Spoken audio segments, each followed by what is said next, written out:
When sexual misconduct allegations were made about the former Deputy Chief Whip, Chris Pincher, it sent the government into turmoil. Boris Johnson, the then Prime Minister, said he did not know about the claims. But one man, Simon McDonald, a former civil servant, wrote a letter saying that he did. Lord McDonald has now written a book called Leadership and gives me his verdict on the leaders past and present that he worked with. Lord McDonald, thank you so much for coming on the show. And we're going to talk a bit about this book, which I'm reading, Lessons About a Life in Diplomacy, a book on leadership. And my goodness me, you've worked with quite a few leaders in government. You worked at the Foreign Office for nearly 4 decades. You were the most senior official at the Foreign Office and one of the government's top mandarins for 5 years. You've seen an awful lot. You've written the book about leadership, in which you talk about previous prime ministers and how they handled the job. And this is a real treat for me because typically civil servants never talk to journalists, so I'm feeling very spoiled. But of those prime ministers you served, who was the best and who was the worst leader? Good question, Beth. And not a simple answer, because they were all good at some things and they were all weak at some things. And they all, or nearly all, look better in the rear view mirror. So as I look back, the first one I was really conscious of was Margaret Thatcher, who was a very difficult, prickly character for the system, but who had a clarity and a sense of purpose and a sense of galvanising the system, which looks to have been one of our most effective prime ministers in 300 years. Then there was John Major, who at the time looked rather beleaguered, but was one of the most methodical men I've ever seen, where he went through the briefs. He knew exactly what he was going to say in any international meeting. Then we had Blair, the best at communicating. You know, in retrospect, some of his biggest policy calls were just wrong, but at the time, the domestic policy, the island policy was right. Yeah. Gordon Brown, the best at finance, but quite a difficult communicator. He wore his anxieties on his face. Yeah. And when you're trying to lead people through very difficult times, to look as though you're burdened, it makes your task more difficult. Cameron ran a team. You know, he looked the most at ease in the job, and he was, in some ways, the easiest to work for. Theresa May, she was, again, a very methodical person, but with a very difficult job that she didn't really sympathise with. She hadn't been a Brexiteer, so that kind of hobbled her from the start. And then we had Boris Johnson. OK, one word. OK, you've given me all these different... I could give an adjective for each of those leaders. What would be the one adjective you would use to describe, to summarise Boris Johnson as a leader? Charismatic. OK, that's a positive. Negative?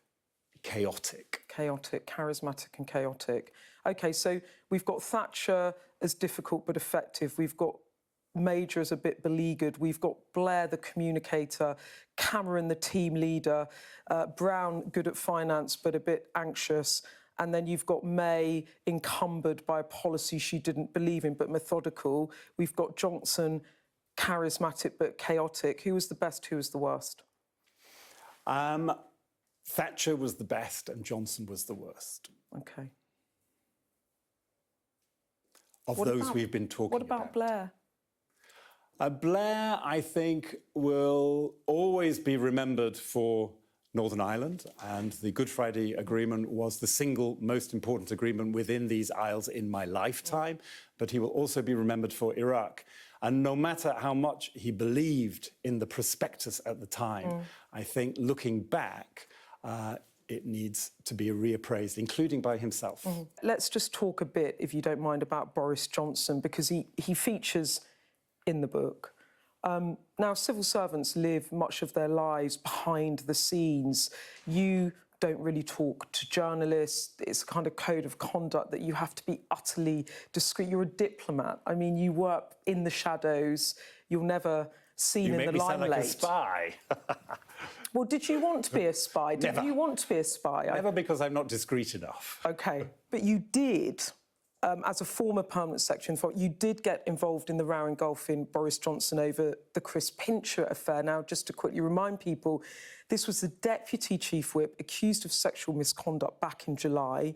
Government ministers publicly saying the Prime Minister was unaware that he faced such allegations in the past before putting him into that sensitive job as Deputy Chief Whip. You heard all of it. What did you make of it? What did you think when you heard it? I heard it for 5 days. And at the beginning, it seemed to me like a typical number 10 operation where no matter the problem, the instant reaction was denial. Quite adamant, quite aggressive, and quite unbending. But, you know, the pathology is this changes over time, and it did change over the following days, but they never came up with the truth. And there were two key facts which I thought needed to be in the public domain and which were still not in the public domain the following Tuesday. And they were, had there been allegations before? Had they been investigated? And what was the outcome? And second, did the Prime Minister know? And the answers to these two questions were yes and yes. Because this has happened at the Foreign Office? Yes. A few years before. Chris Pincher, was a junior minister. A very similar allegation was made by members of the Foreign Office. They came to me personally because it was very sensitive and very unusual. Because it was sensitive and unusual, it was also very memorable. So I remembered each of the steps. I kept the Cabinet Office at the highest level informed, and they kept me informed about what they were doing, including with the Prime Minister. So the then Foreign Secretary, Boris Johnson, was he then Foreign Secretary? He was Prime Minister. He was Prime Minister and he was told? Yes. And Simon, did you know the impact it would have? Because it had big impact, which we'll get to. Did you appreciate at the time when you made the intervention, this is going to be big? Frankly, no. You didn't? OK. The last words I said to my wife before I went to bed, because my wife made me sleep on it. I'd written the letter on the Monday evening. She made me sleep on it. And as we were going to sleep, I said, do you think anybody will notice? Well, they did notice, and his cabinet noticed, which I'll come to. But you then found yourself a victim of quite a vicious briefing war. This is from the Daily Telegraph on the 5th of July, the day that you released this letter saying that it's not true what Number 10 is saying about what the PM did and didn't know. This is a former minister. They never saw eye to eye. Simon never made a secret of the fact he was a strong Remainer, and he has always had big issues with Brexit. So now they're playing the man, not the ball. There was a sense that this was some sort of revenge on your part, or you had issues with Boris Johnson, the leading Brexiteer. What would you say to those allegations? How did that feel for you? Was it really unpleasant? It was unpleasant, but much less unpleasant than what the victims of the various Pincher scandals had undergone. And it was wrong, and I knew it was wrong. I mean, I have already said I was a Remainer, and I made that plain to the then Foreign Secretary and Prime Minister. But what was more important was doing the job for the government, and I believe I did that, and the Foreign Office did that. But Simon, was there any extent to which you were opposed to his political project and you did want to get rid of him? No, absolutely not. I hope I'm smiling, because the idea that civil servants sit around and plot who should be in charge is just not true. But you didn't like... I mean, the book drips with animosity, I have to say, and you didn't like the guy, right? You didn't think he was up to the job. That's fair, isn't it? There are two different points, Beth. On a personal level, Boris Johnson was always charming to deal with. He was humorous, he was kind, he was the person, the Foreign Secretary I worked with, who had most time for the people in his office, including in his outer office. And this is a real mark of a character. But what you need to be an effective Prime Minister is different. Being Prime Minister is one of the toughest jobs in the world. And one of the surprises to me is that in modern British politics, so many people think they are qualified to pitch for this most difficult and most examining of jobs. And he wasn't, in your view, qualified? other people will judge, but I think as he contemplates his 3 years as Prime Minister, he probably would concede that he did not achieve what he hoped. But so you said, I mean, extremely charismatic, and he genuinely is a charismatic leader who can reach parts of the electorate, you know, that other Conservatives can't reach, other politicians can't reach. You said he was chaotic. What other traits did you see in him that made you think, this is a really hard job and you're not up to it? So chaotic, what else? The chaotic was he liked to have multiple opinions swirling around him. And the people proposing those ideas never really knew whose was in the lead and where the decision would be. And sometimes the decision wasn't clear and sometimes the decision was reversed. So there was too much swirl. And in the end, the system responds to clearer direction. But your intervention was decisive. You are the civil servant that brought down a Prime Minister. I mean, the resignation started that night from his cabinet. You are. I'm a footnote. My history teacher, who features in the book, told me the difference between the occasion of events and the causes of events. I read that. And the causes that brought down Boris Johnson had been laid long before my tweet. OK, so you weren't the cause that, you weren't the cause, you were the occasion. I read that in the book, but you were still the trigger. OK. You accept that? I accept that mine was the final straw that made it onto the Johnsons' camel's back first. But you did open the floodgate because it was after your letter, and I remember listening to the radio that morning and thinking, blimey, this is... Because you don't intervene and that you did, it did trigger a series of events in which both Sajid Javid and then Rishi Sunak resigned from cabinet that night, then dozens more resignations. By Wednesday night, the Prime Minister insisting he was going to stay. Thursday morning, he had no option but to go. But Beth, all I did was insist on two facts to be acknowledged. And the fact that they had not been acknowledged for the previous 5 days turned out to be important. But you then tweeted out, you tweeted out a picture of Westminster at sunset, and you said it had been. And you mention it in the book. It's been a good day. There we go. It was a good day. It did make it sound like a personal animus a bit, that you had your reasons. He pushed you out of the Foreign Office. He chose to merge the departments. I mean, it was pretty brutal the way you got shoved out after a very long and successful career. I supported the merger very, very strongly. Now, Beth, as I look at that tweet and think about all the reactions, that is something I would do differently. OK. But at the time, I was reacting to the negative briefing. Right, you know, okay. the whole system, everything around the Prime Minister had become so personal and disagreeable that in that moment, with that rather lovely view, it did feel like it was a good day. So the personal briefings did get you a bit, and you did this. Did you sort of wish you hadn't done this now? Well, you said you'd do it differently. I would. Because I didn't want it to be personal. It wasn't personal. I was trying to establish important facts. And the fact that that tweet obscures that means that I misfired. But it also shows that you were hurt. Hurt and human, yeah. Yeah, hurt and human, and had horrible briefings against you. Before we move on, though, what were you thinking when it looked like Boris Johnson was potentially going to return as Prime Minister over that weekend, where it looked like he was going to make another tilt at the job? Were you alarmed by that? Yes.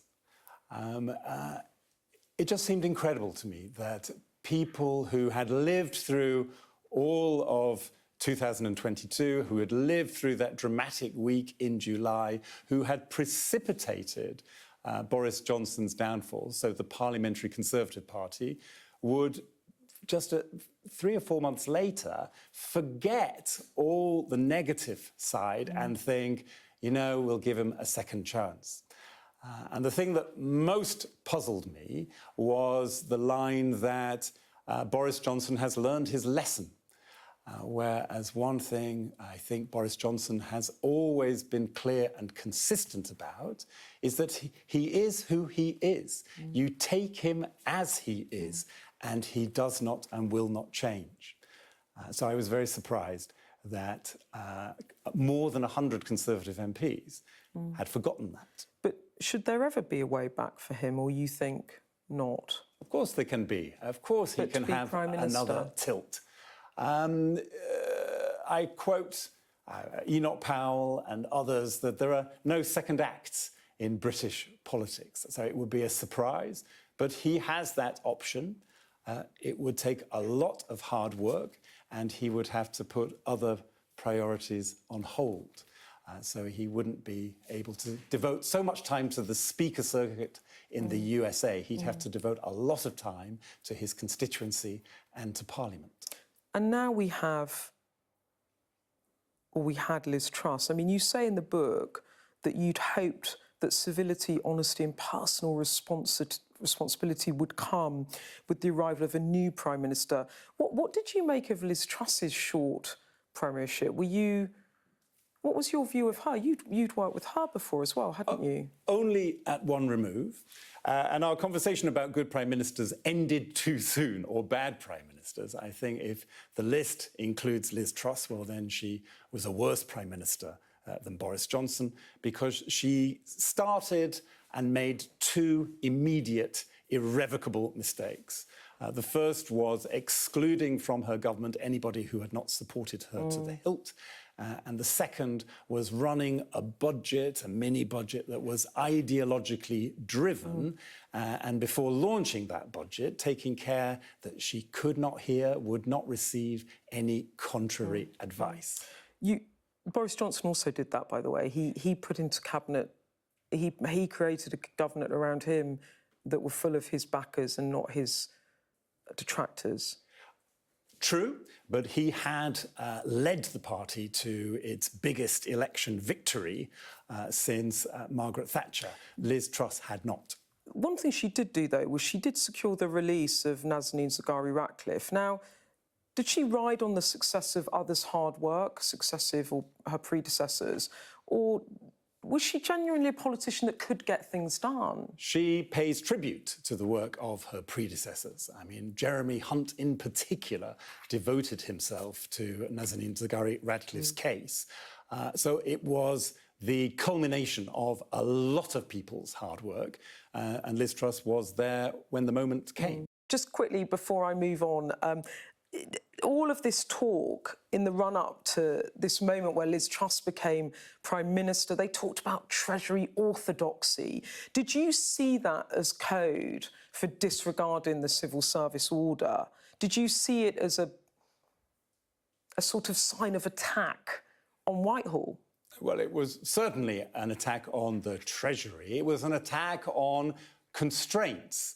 It was an attack on things that Liz Truss and her team believed had been holding back the United Kingdom. But they learned very quickly that their analysis was not a complete analysis. But was there anything more the civil service could have done to avert the crisis?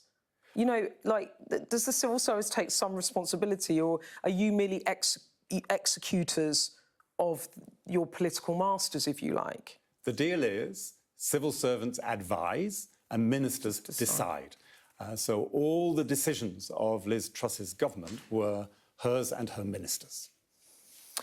Well, I want to just... We've part Liz Truss and Boris Johnson. Quickly, Rishi Sunak, where would you put him in your leadership league table? Again, unproven. One of the methodical ones, as you say, unproven, but promising raw material, very promising. Promising, OK. So I feel awkward as a civil servant assessing it's my favourite thing. Let's just do it all day. There we go.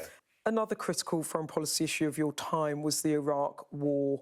And you come pretty close in this book saying that Tony Blair lied. You talk about that moment where, in the Chilcot inquiry, that letter's uncovered, where he says to President Bush, "I will be with you whatever."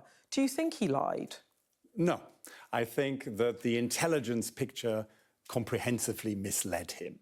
And you're quite critical of that in the book. I'm sure he, at every step during the run-up and through the conflict, he believed what he was saying because there was documentary evidence, intelligence to support it. But Simon, you also talk in the book about leaders, the best leaders, being able to admit their mistakes.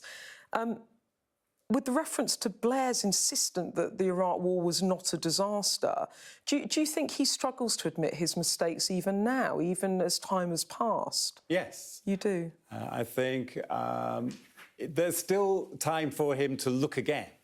But even all these years later, he, I believe, defends what he did further than the facts support. You think that that's poor leadership? An aspect, but he did many other things besides. What is it about him? Is it arrogant? Is it arrogance? Is it self-belief? Is it doesn't want to admit it to himself? It's a human thing. The decisions that are biggest in our lives, we are most attached to.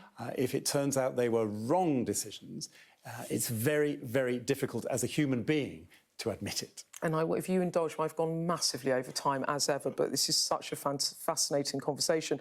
I just want to finish on Putin.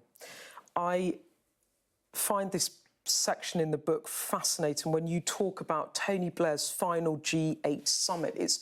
You're nodding, you'll know the bit I'm referring to. It's 2007, and he meets Putin, and Putin signals in this conversation a reassertion of Russian influence and aggression and dissatisfaction with the post-Cold War setup and the way in which he perceives Russia has been treated, or rather sort of mistreated, by the West. And those leaders 15 years ago, do you think that they ever understood the significance of that moment, or did they ever take him seriously?